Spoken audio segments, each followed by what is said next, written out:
Good afternoon. This is the Debar Torah on Parashat Vayeitzei. This is the parsha where we see the transition from the first two about Abraham and Yitzchak to Yaakov. Last week's parsha was dealing with the raising and the growing of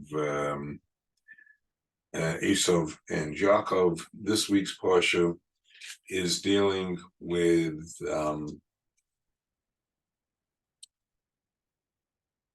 Yaakov's exile for 21 years. He had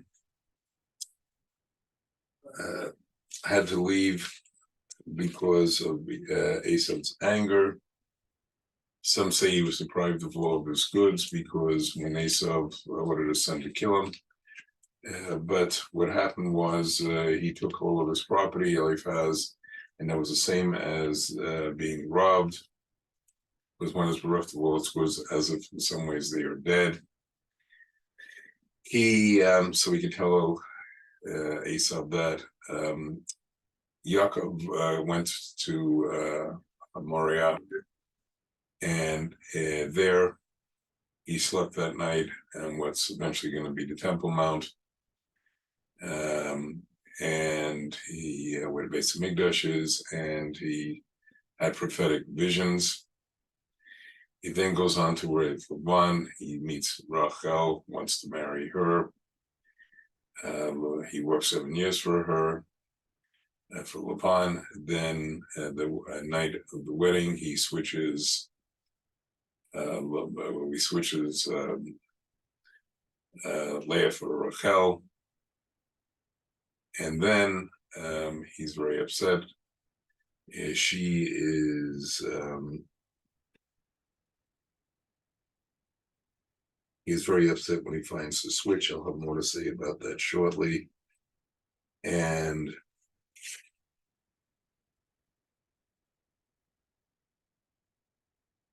he did not seem to be, he was very unhappy about being married.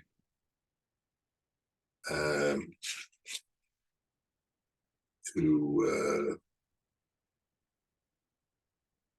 Leah.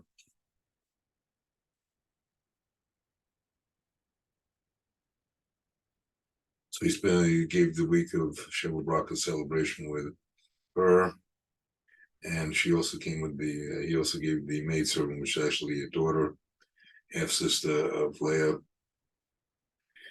And he then gave Rachel, and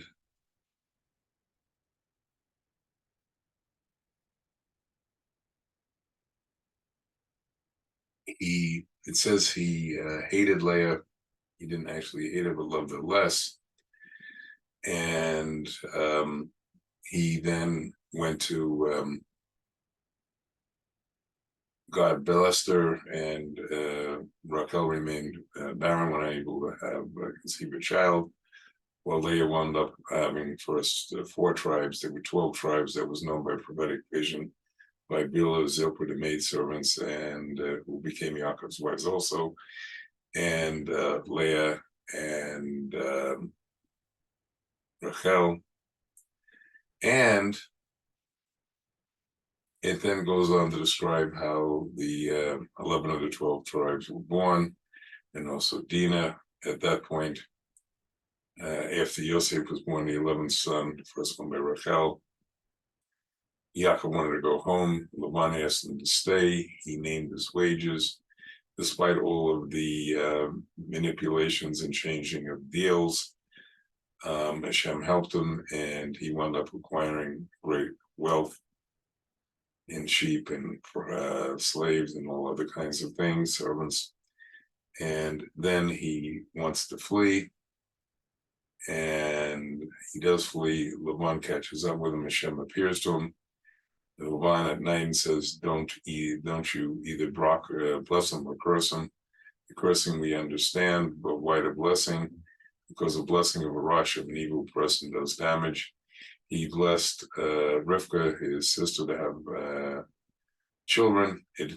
For 20 years, it took her 20 years to be able to conceive, thanks to such a blessing in quotation marks.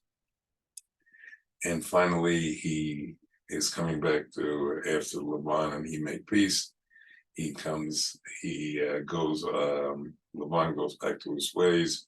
I'll explain that in the next one, next week's Bar Torah. It has two meanings. Literally went back to his place. The other is that he made trouble between Yaakov and Esau, which I'll detail in next week's Bar Torah.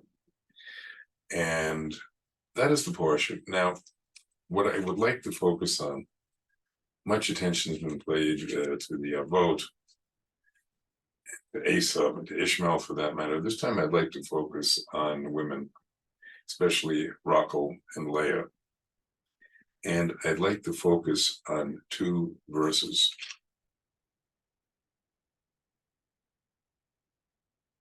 And the two verses I'd like to focus on are verses 14 and 15 in chapter 29. And those two passages with Pesukim read as follows. 16. And Lavan shtei banot Shem Hagadola Leah and the Shem Hakatana Rachel. And they have Leah Rakut, Rachel Haisa Yafet Toar Yefa Mareh. And there's translate to Lavan had two daughters. The name of the older one was Leah, and the name of the younger one was Rachel. Leah's eyes were tender, while Rachel's was beautiful form and beautiful appearance.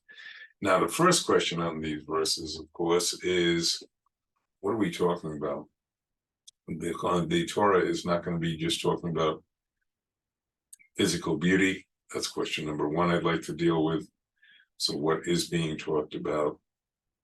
And why would they describe some negative attribute of Leah? They had weak eyes, also interpreted as soft. And it says, after Yaakov Fallings, it says, the literal translation, it says, and Leah was Yaakov Leah, she was hated. Doesn't mean hated, it means she was less loved. That's the way it's usually understood and translated, though it literally means hated. And one could understand why there was resentment that Leah collaborated with Laban on the trickery.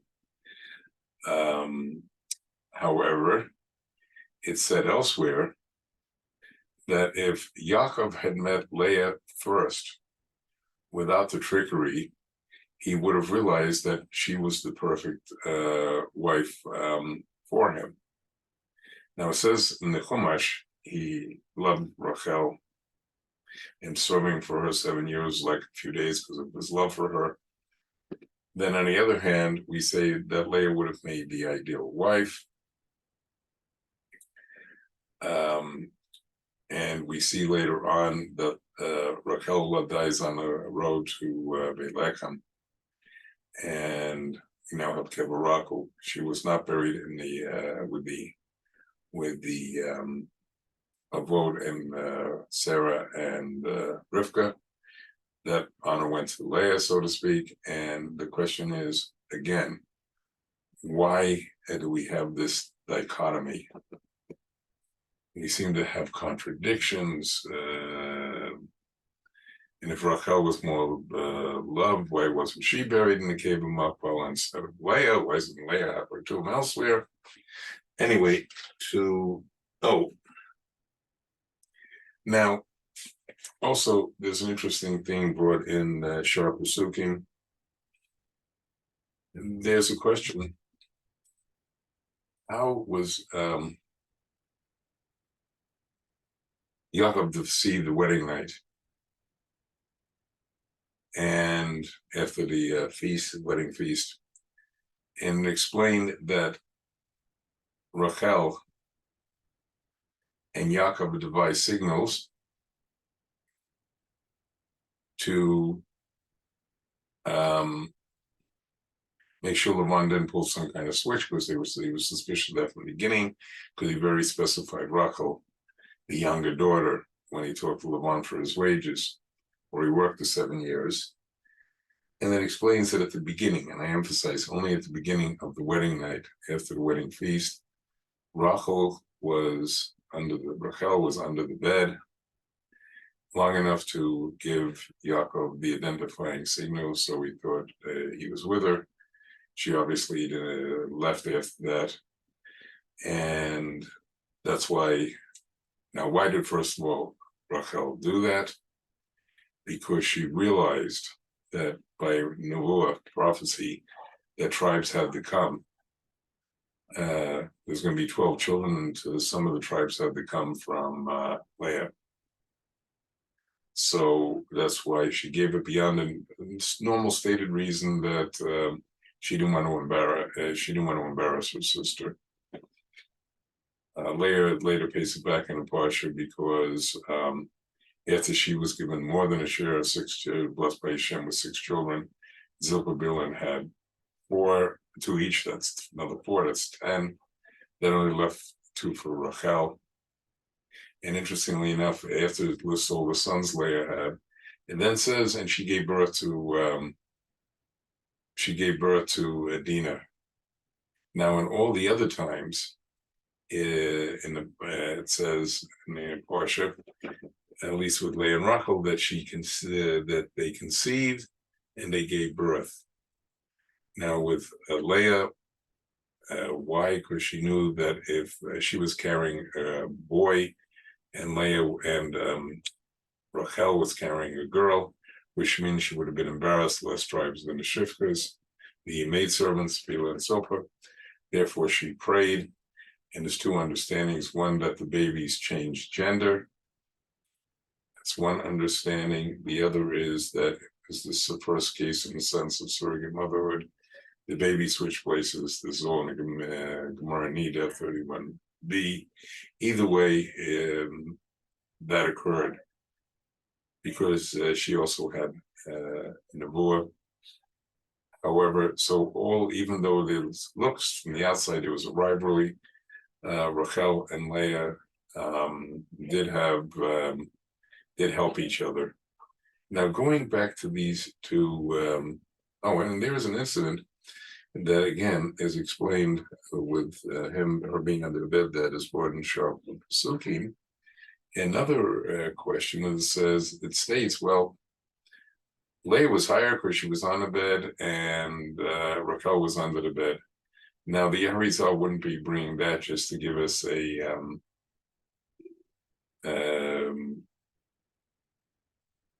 minor explanation like that. Obviously, there is more there, and I will hopefully a little later I'll explain what the significance of that is. Now, with that introduction, I would like to go to the Pesukim of Leah and Rachel,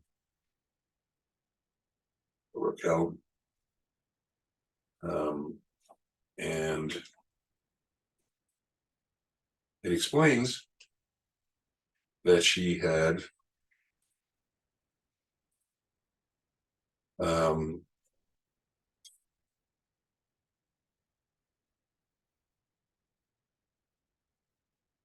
it explains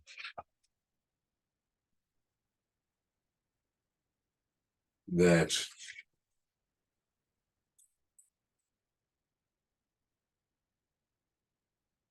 she had 2 daughters. The older one was Leah, and the name of the young one was Rachel. Leah's eyes were tender. The word is Rachud in Hebrew. While Rachel was beautiful of form and beautiful appearance, Yefatah, Ma'ara. Similar language is used, interestingly enough. The captive woman is brought in Sefer Devarim, which is interesting in itself. It has a number of different meanings, but now I'm going with the source that brings that Leah and Rachel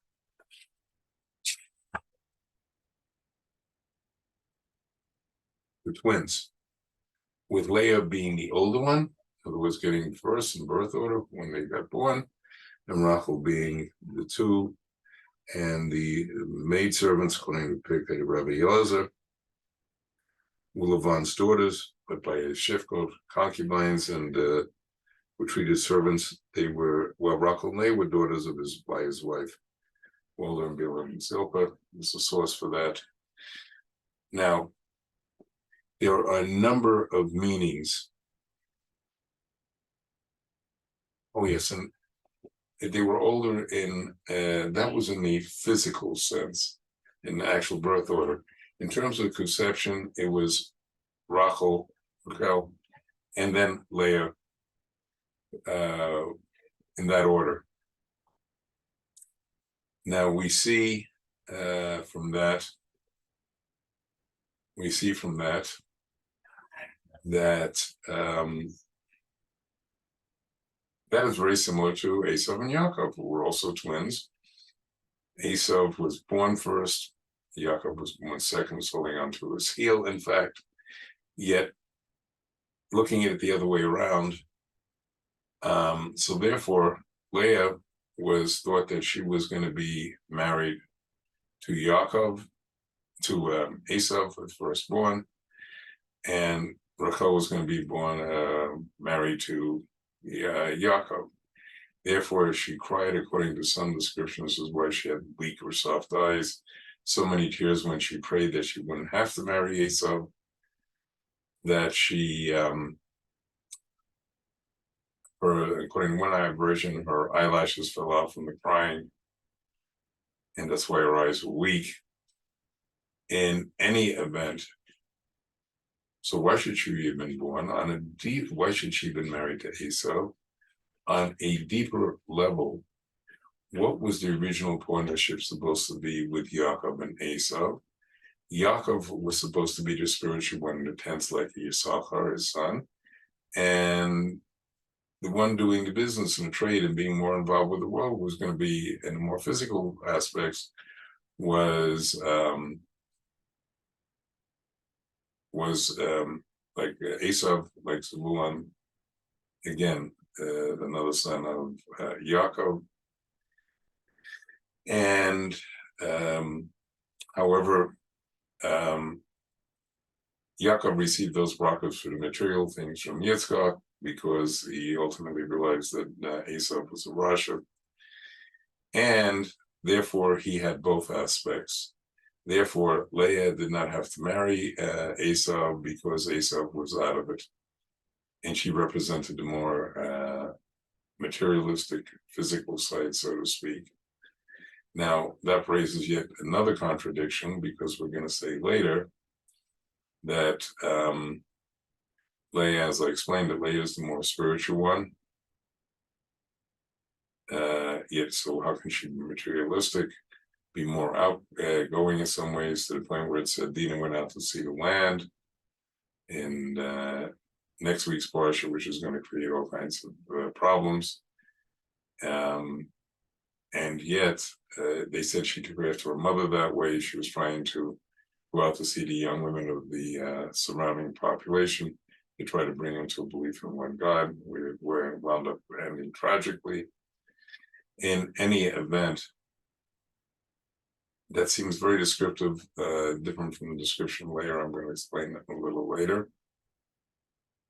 Now, just to give a couple of comments.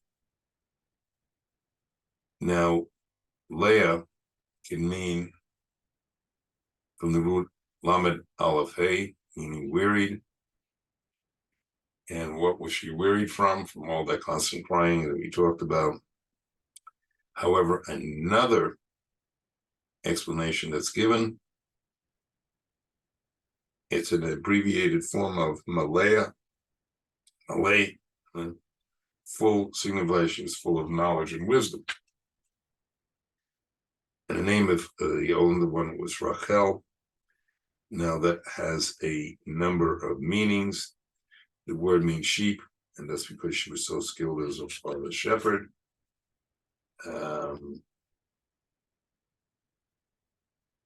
It's also the short form, Desert further worthy that the Shekhinah might rest on her. Rachel as Reish Chet Lamed, the Shet Chol upon her. Now, when it says she was Gadola, Leah, it can also mean she was the greater sister, because if you look at it,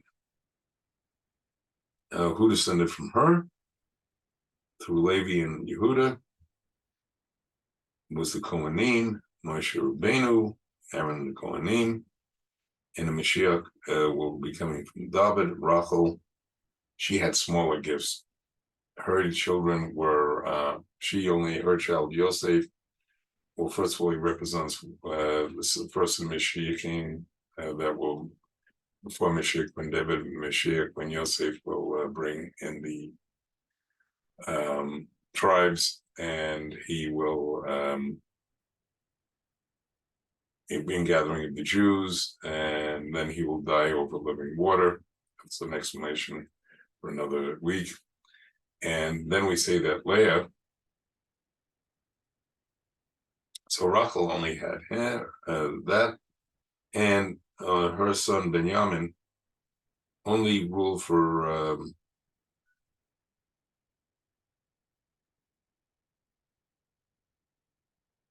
little time. Yosef was a ruler, but only in Egypt, but it's a part of the Egyptian exile. And Benjamin served with Shaul briefly, and that's one understanding. So there's different meanings here. Now, it literally says, Leah Rakut, Leah's eyes were tender. That's the next pasuk, watered, soft. Well, again, there's a number of explanations. One I've already explained, that because of the crying. So it's meritorious. In other words, that she was praying to Hashem with such fervor that she was crying to try to avoid the destiny of being married to Esav. Now, others, we're not talking about ugliness and beauty here. We're talking about something very different.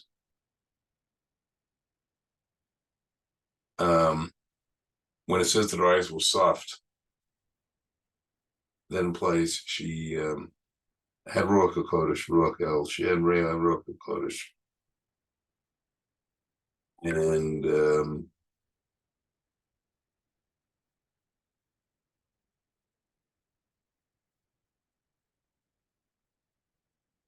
And that's another one.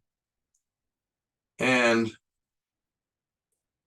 we also explain another explanation that's given, which I'll be getting into more in a moment, was that it's not our eyes that are weak. It's not her eyes. Leah's eyes weren't weak at all. It's Haruk. It was the eyes of Bnei Yisrael who didn't recognize Leah's true worth, at least at the beginning. And one final explanation, Rakut is also a member of Rakut, is explained in Gemara. That, in other words, Yerakut meaning lengthy, and that's, in other words, the Kohanim, the priesthood, and the kingship were eternal gifts to her, which, as I explained, those two, Rachel, did not last as long. And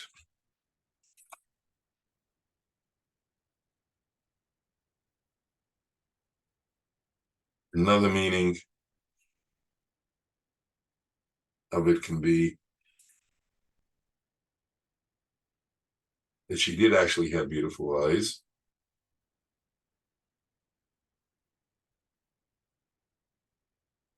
But that was her one beautiful feature. The other one is that Rachel was entirely beautiful. Others say it's brought down. Others say that she was also had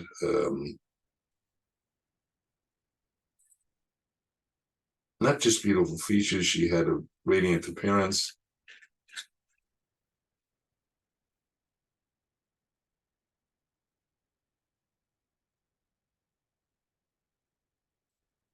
And it was those greatest spiritual gifts that Yaakov was attracted to when he saw the physical description come separately from Yaakov's love for her. And that's a very important lesson that we should look at love, not just as because of physical attraction. Finding the appropriate spouse requires a lot more than that. And how do we reconcile all these differences? We have to understand, and this will also help explain the expression Shar Pesukim, that Leah was on top of the bed and Rachel was underneath. And what does that mean? Now, we can understand it this way. Yaakov had two stages in life. One stage was the stage where he was Yaakov. He was living in Lavan's house. He was with Rachel and the two shifgot maidservants. They were all helping and contributing their part to forming the 11 of the 12 tribes. Ultimately, with Benjamin, will be the 12th tribe. And there, his task was to recognize and perfect himself as a physical being living in this world. And Rachel represented that meaning. And that's why we say she was the perfect wife for him. That's in the first part. Now,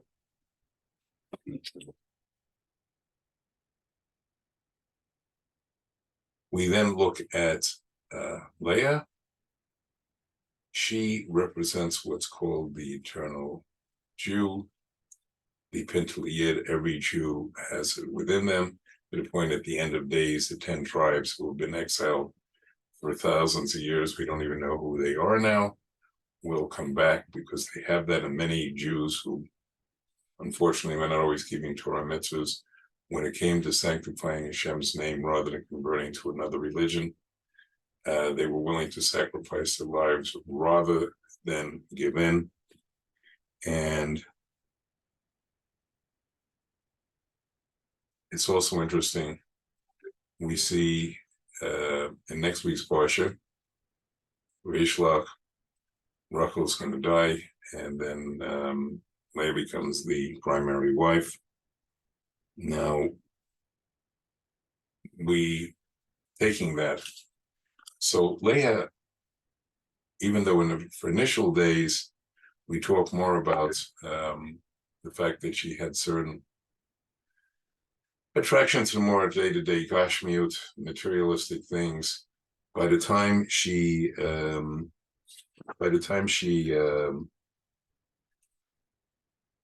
got to Eretz Israel, she no longer had that quality.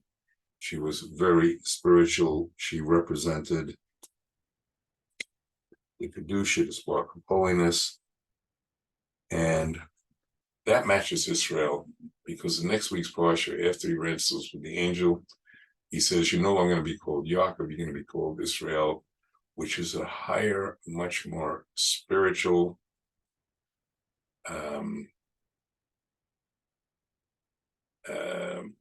spiritual side, where, in other words, the whole so-called physical world is a manifestation of Hashem and his names and the words and the Torah, all of which actually is what form represented through the Torah, is actually what forms the universe. And for that more exalted role of Yisrael, Leah was the perfect spouse, and that's why it said if he had met her first, in other words, and he realized his second role, he wouldn't have been interested in Rachel because ultimately Leah would have been the right one for him. It had to be both. And I'd like to finish with a bracha.